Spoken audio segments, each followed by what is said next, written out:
Welcome back. I'm here today with Gary Rogers, and Gary's been a longtime resident of the Bay Area and also has done many successful ventures, probably most noted for Dreyer's ice cream. And Gary, welcome to today's show. Thank you. It's great to be here. So Gary, for the listeners, can you give your background and things that you've done to bring you up to today? Okay. Well, I was born in California, grew up here, grew up in Marin County before it was Marin County. It was a very rural, agricultural dairy area when I was growing up there. And, went to public schools, wound up at the University of California as an engineering student, graduated there after a lot of different activities, wound up doing 2 years in the Army. In those days, we all had to do ROTC, and you had a choice of either being drafted or getting your commission if you took 4 years of ROTC. So I did the latter, found that to be a really good experience. Went on to the Harvard Business School, which was really a right turn for me. I certainly hadn't expected it, but that too was just an amazing experience. I was scared stiff. I'll tell a quick little story here. A friend of mine had me as an usher in his wedding, and his usher gifts, he had given me a Silver Cross pen, which I thought was a really cool deal.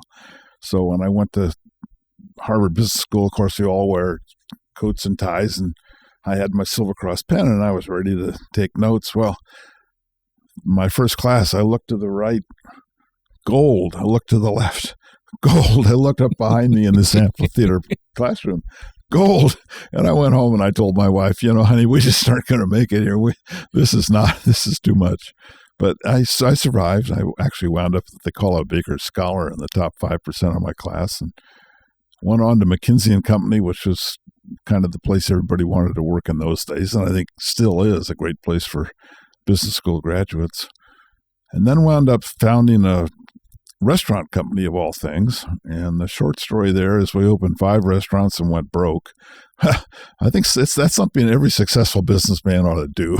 I really had to pick myself up off the ground with, no money. I had 4 kids at home, all under the age of 7. I really didn't want to go back to work for anybody else because I'd had the joy of having my own company, even though we'd failed. And I wound up buying Dreyer's ice cream with $1 million of other people's money. And we built Dreyer's into the largest ice cream company in the United States, sold it to Nestle for $3.2 billion. And that was 10 years ago, or actually 12 years ago, because I stayed on for 2 years and ran Dreyer's for Nestle after they owned it. And then since then, I've done a wide variety of things. I've sat on many, many boards. I was chairman of Levi Strauss for a number of years. I was chairman of Safeway for a number of years. I was chairman of the San Francisco Federal Reserve Bank for 2 years. I was on the board for 6. But interestingly, I was there in the financial crisis. So Janet Yellen was my president. I can say that the most powerful person in the world, who I think the Fed chairman is, I think the most powerful person in the world worked for me. It's kind of fun. I'm still, I think I'm on 6 boards currently, 3 for-profit boards and 3 more philanthropic boards. And I'm very involved in the Oakland community and have a wonderful family of 4 boys and 11 grandchildren, and life is good. I'm about to be 75, and I can smile at sort of, what's happened as I've gone down the trail, and I'm still very much enjoying life.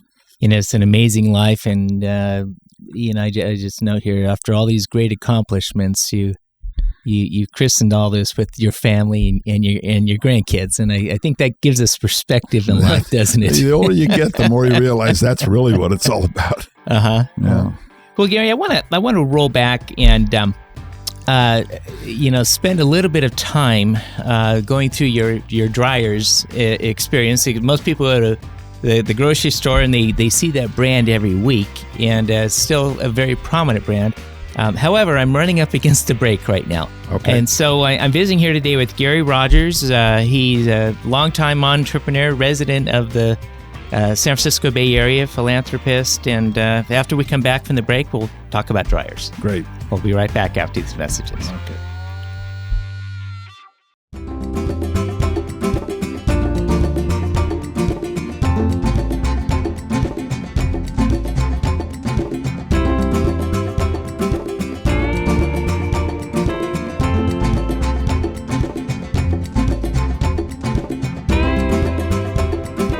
But you can't take your wealth with you. Spend time with your family.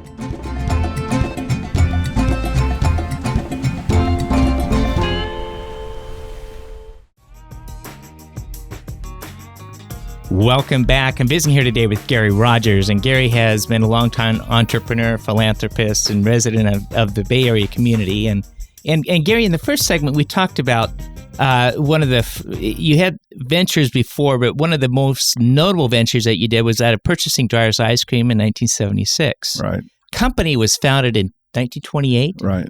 So what did you do different? It was a relatively small regional company at the time, but how did you take that from what it was to what it became? Well, I think my answer is mostly about people, but we also did some things right strategically. When I bought the company, the owner at that time took me out behind the plant, and he showed me 7 or 8 beat up 20-year-old ice cream trucks. And of course, my instincts as a Harvard Business School grad and McKinsey consultant, all that was, well, we'll sell the trucks. And I knew that all the big grocers operated ice cream warehouses, and almost all the ice creams were sold through the warehouse, and the chain themselves would handle the distribution and the stocking of the stores. And that was my first idea to get this company on track. But this owner said to me, it's very simple. He said, Gary, whatever you do, don't sell the trucks.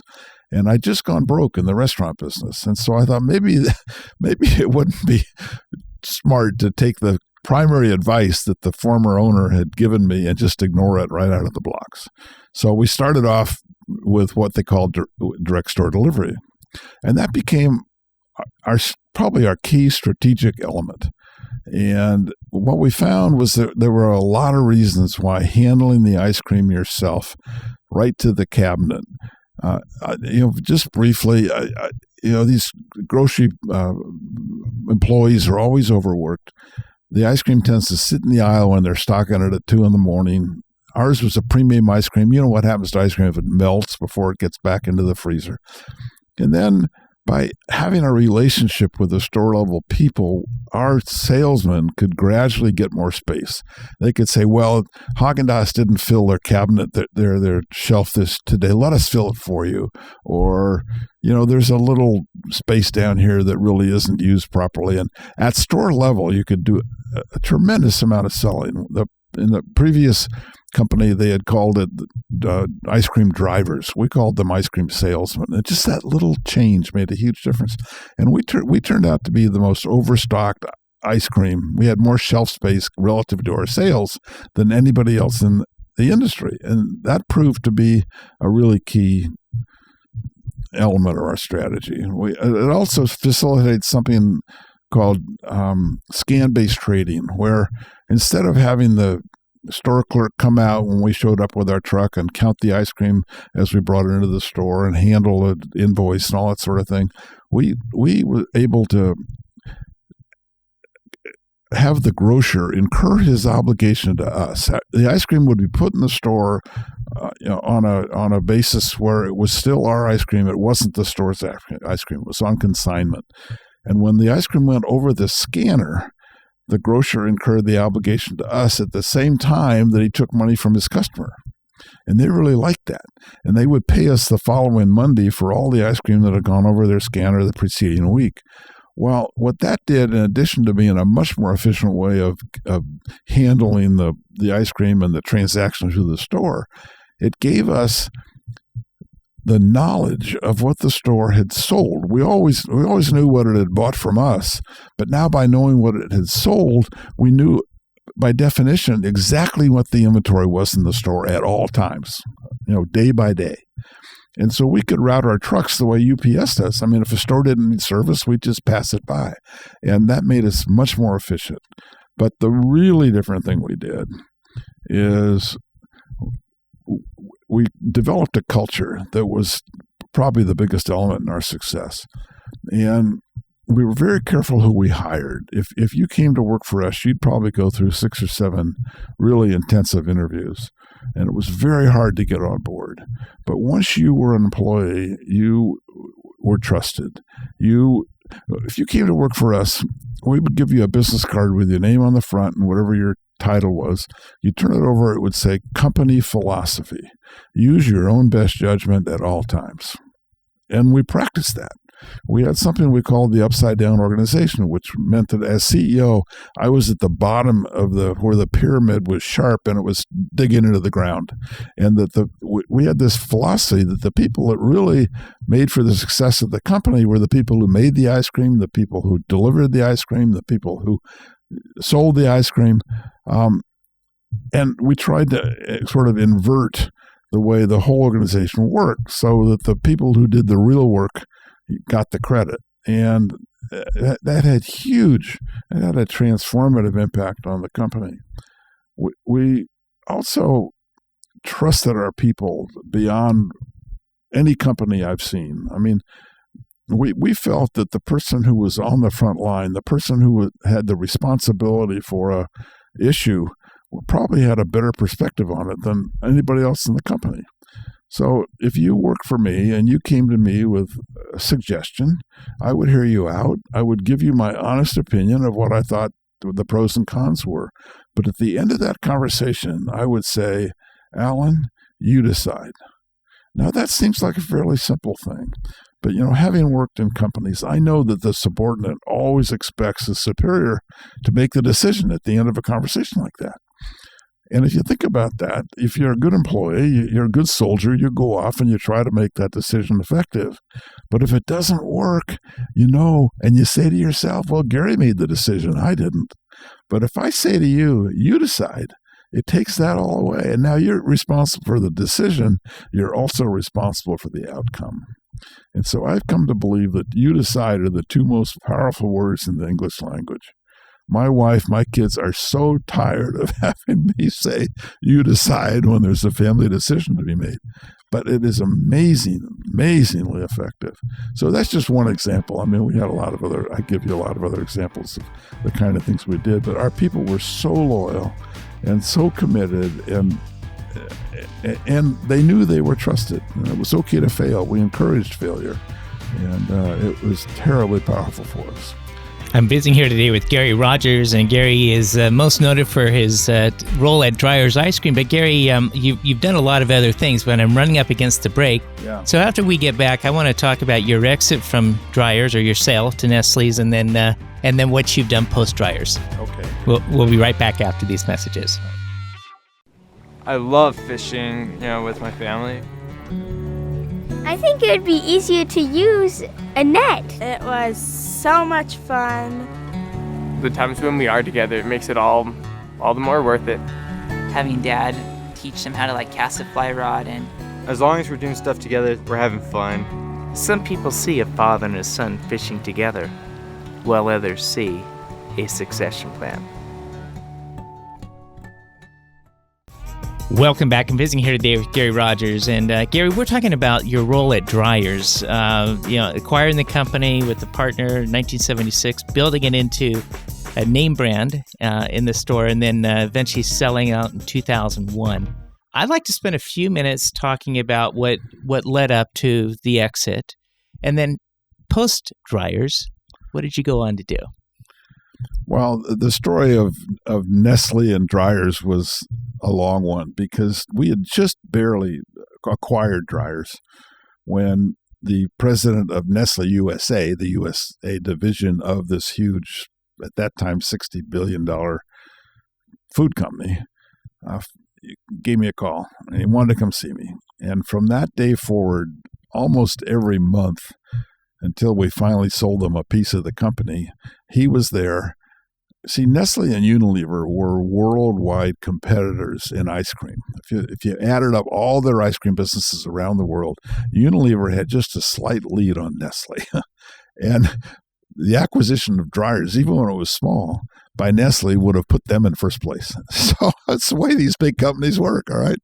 And they really were eager to acquire Dreyer's, and they made it clear they were very fair. They never were really tough. I mean, they just kept making the argument over and over and over again. And when the CEO of Nestle calls, you've got to answer, all right? So finally, after I don't know how many years, we agreed to sell Nestle 18% of Dreyer's. It was part of my defensive strategy, because by selling them 18%, they agreed to a 10-year standstill. So that meant that for 10 years, this pressure that I'd been under to sell the rest of the company would go away. And it did. They honored that 10-year contract. And I thought 10 years was a long, long time. I mean, for Nestle, who thinks in centuries, 10 years was just for them, it was a stakehold position. For me, it was a defensive decision, all right? But that 10 years went by very quickly. When the 9-year point came by, the CEO of Nestle started to land on my couch again, and we wound up agreeing to an extraordinarily attractive offer for my shareholders. And, when you're a public company, you've got to think in terms of what's in the best interest of the shareholders. And so this company that we had acquired for $1 million 25 years before, we were able to sell for $3.2 billion. And the IRR was something like 42% for 25 years. So it was an extraordinarily successful financial transaction. But it also achieved Nestle's goal of being the largest ice cream company in the world. So after this exit, you found some time to do other things. And what did you go on? Well, it took, actually, the transaction, for complicated reasons, it was 3 years before it closed. It was agreed to. It wasn't subject to performance, but so there was 3 years until it closed, and then we had some complications with the Fair Trade Commission in terms of deeming us a monopolist in certain respects. So we had to work through that. So it was really 4 years before we got the transaction closed. And then Nestle asked me to keep running the company, which I had thought about, and I said, no, there's no way you would agree to my conditions. And he said, this is the CEO of Nestle. He said, well, what are they? And I told him what they were. And he said, well, of course we can't agree to that. And I said, I told you. He called me a week later and he said, we'll do it. So for 2 years, I ran the company. But by then it was 2007 or 2008. It was time to move on. So I did. And I've done a wide variety of things since then. I was the first non-family chairman of Levi Strauss. The chairman of Levi Strauss, when I was in college, was Walter Haas Sr. And he wrote me a letter that I know had a big influence on getting me into the Harvard Business School.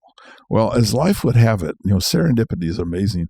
I found myself sitting in his chair at his desk with his title as chairman of Levi Strauss. Who would have thought, But then I went on, and for other complicated reasons, I was on the Safeway board, and they elevated me to chairman at a time of transition. And I was there as we sold Safeway for $10.7 billion to a combination of Cerebus and Albertsons. That was quite a story in and of itself. And I was chairman of the San Francisco Fed, which was an amazing experience because Janet Yellen was my president when I was chairman. And there I was working with the former chairman of the Big Fed, as they call it, back in Washington. And that was just an incredible experience. And then I've had wonderful experiences with these board positions, one of which, for example, is Stanislaus Food Products, which is a tomato processor and now an olive processor out in Stockton, California. And I've been on that board for 28 years, and it's just been a joy. It's just so much fun. I've got a great relationship with the other people on the board and with the CEO there, and working through the problems of that medium-sized company has been fascinating. I'm also on the board of Shorenstein Realty, which takes me into a whole different world of very sophisticated, very large, largely office building transactions from that very successful real estate fund company. And I can go on, but I just seem to, I don't get stressed. I'm always got more to do than I can do. And I believe that the joy of life is in the doing. It's in the journey. It's in the struggle. And I'm just very pleased with the way life has worked out for me. Now, Gary, you've done a lot of different things, but how do you find balance in life as you're going through the journey? I haven't found it that difficult. I think people stress, how difficult it is. I mean, I've got a huge family. 11 grandchildren. I've got 4 boys. They're all married. They're all happy. They're all doing good things. And all this business activity that I've begun to describe here. But in addition to that, I counted up the number of pins in my map the other day. And outside of the United States, where I've basically been everywhere with my dryers, we had a sales office in every city in the country. I have 280 pins in my map, which means 280 separate cities. Okay, I've been to the North Pole. I don't mean the Arctic. I mean the North Pole. I've been to the South Pole. I don't mean the Antarctic. I mean the South Pole. When I did that, there were only 50 people who had been to both the North and South Pole. All right. I've been to every single Aman hotel. I'm just a junkie for that hotel chain, Aman Resorts, and they have 30 hotels now. I've been to every single one of them, all over the world. So, I mean, my wife and I have been able to find a balance. We have a wonderful family. Everybody gets along. We've got wonderful daughters-in-law. We have 11 grandchildren. Somehow it's just worked out. Gary, I'm running up against the break, but I'd like to hold you over for one more segment if I could. Visiting here today with Gary Rogers, and we'll be right back after these messages. Welcome back. I'm visiting here today with Gary Rogers. And Gary, it's been an amazing show listening to all the stories and what you've been able to do over your life. And I understand you even wrote a book called The Spirit of Adventure. Yeah, right, true. So knowing what you know today and having this wealth of experience and successes and experiencing failures along the way, what message would you give to the up-and-coming generation today? I think the first thing I'd say is don't overplan. I have a theory that if you get the days right, then the weeks will be right. If you get the weeks right, the months will be right. If you get the months right, the years will be right, and so forth. So I take a hot tub every night for only like 10 minutes, and I think of only 2 things in that hot tub. Number one, how did the day go? What did I do? Tonight I'll be thinking about this interview that we've just done. And then I think about tomorrow. What's on for tomorrow? Who am I going to meet? What do I want to cover? And it isn't being self-critical. It's just being thoughtful and prepared. And my goal is my theory is you only get one trip around this track of life. There are no mulligans. I mean, we are never going to do this interview again. Let's make it as good as it can be. And who are you going to have lunch with tomorrow? And what can you learn from that person? And I mean, that kind of attitude. And that also stems from a belief that life is really about serendipity. It's very hard to plan. Lots of times you young people have a 5-year plan or whatever. Those plans almost never work out.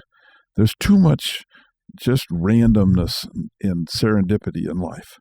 But what one has to do is, the Boy Scouts have a motto. It's be prepared. And Louis Pasteur said it a little more elegantly. He said, fortune favors only the prepared mind. And so what I find is really important is to be able to cope with opportunity that comes your way. We all see much more opportunity than you think we see. And some people are prepared through schooling or experience or just instinct to turn those opportunities into things that are of value to them, and others aren't. And, when I look back at my life, most of the, quote, successes I've had, I didn't think about, I didn't plan. They just kind of happened. But I was able to deal with the opportunity when it came along.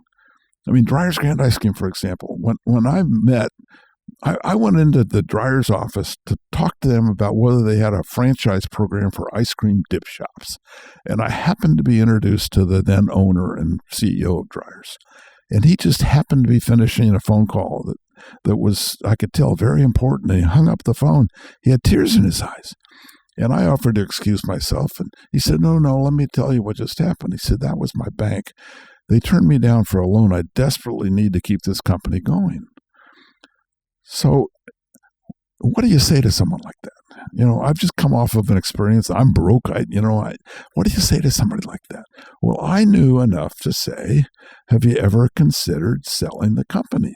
Most people wouldn't do that. they'd offer to get him another bank or to help him find some equity or whatever. But I just blurted out the words that changed my life. Have you ever considered selling the company? And he said, no, not till just now. 2 days later, I had an option to buy his company for $1 million. And he asked me, he said, how are you going to pay me? I said, I'll give you a check. I didn't lie to him. I didn't tell him it wouldn't be my check. And I did give him a check for $1 million. So, that's a good example of, I think, the attitude that one should take. And then follow your passions. You should never spend a day of this life bored or doing something that you find distasteful or that you really don't want to do or that doesn't lead to something worthwhile for you. I'm not saying that every day, every week of your life is going to be fantastic, but I've learned that every decade of my life has been better than the preceding ones. When I was a teenager, I thought, how could life be better than this? Driving around on my hot rod with my girlfriends. I'm now in my 70s. I've never had so much fun, okay? So that's a short version of my philosophy. I love it. Very, very inspiring, and also helping to give perspective of take the risk, enjoy the journey. That's right. Enjoy the journey. Go for the gusto. Been visiting here today with Gary Rogers, and thanks for being with us today, Gary. It's been my pleasure. It's been lots of fun.